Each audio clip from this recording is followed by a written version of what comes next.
I do apologise again that I am doing this one late as well, and I am also in my pajamas. I did say last week that this wouldn't happen, but it has, so I'm so sorry, but just things happen.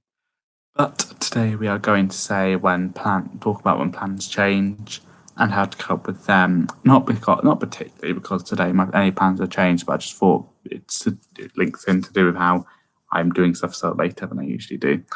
Anyway, I say the one thing to do when plans change is to just take 1 or 2 minutes to think what options are there.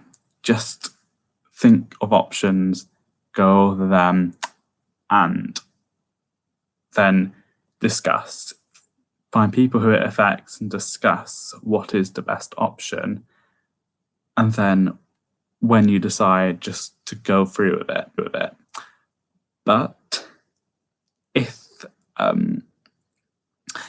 that there isn't really an option and you're sort of kind of stuck, what I would do is look to change things to suit everyone. So if things have to change, if people have to be affected in different ways,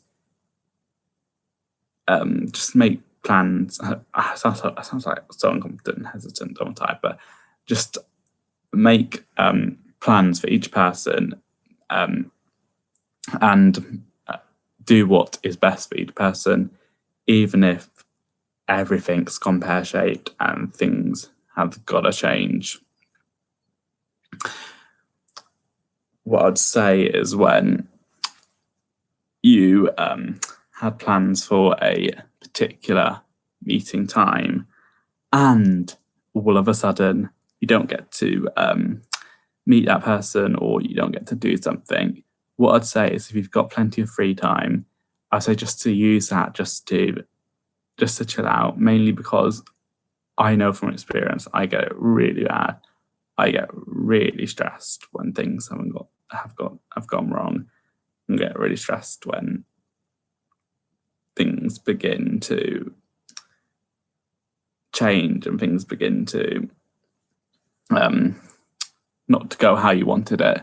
So just spend that time that you've now got to yourself just to sit down and relax, mainly because you didn't have anything particular planned. So I wouldn't say to now go and stress on doing something because that's not what you wanted in that day. So don't force it. That's what I'm saying. And it's just after that time where your head's like really full, like, oh, why didn't it happen? What am I going to do now? Just spend an hour, two, possibly even an evening, possibly 3, 4, or 5 hours if you really want. Just switch the telly on, get the iPad out, get the laptop out, or just a film out, or just give someone a phone call. Literally, just, if it's a person who you love who always comforts you, give them a phone call and just discuss how things have affected you, and or what is even better is just to say is not to mention it, and then just get a bit of comfort. Then what I'd say is just plan to do the same thing again, just another time, and try a little bit harder to make sure this time everything can go to plan. So yeah, what I'd say is when you have to end up doing something a lot earlier than you expected, possibly even just like at the moment, what I'd say is just in the time where maybe you're going up there, or even if it is just at that moment, just try and spend like very quick time just thinking, right, what can I do? What was the planning on doing? It's come right now. I've got to really think. And also don't stress that it was the wrong time until afterwards. And I wouldn't even say stress then, just be a bit disappointed and do the same as what I said earlier. Just had a couple of minutes with the TV on or the iPad on, or just chatting to someone, and then just comfort yourself, just have a bit of time away. And what I say is the best thing is not to think about it when you go to bed, just to go to bed, think about something else, and then fall asleep. And that will make it a lot better when you wake up, that it'll just feel like it's all gone now. And you can just get on with that day.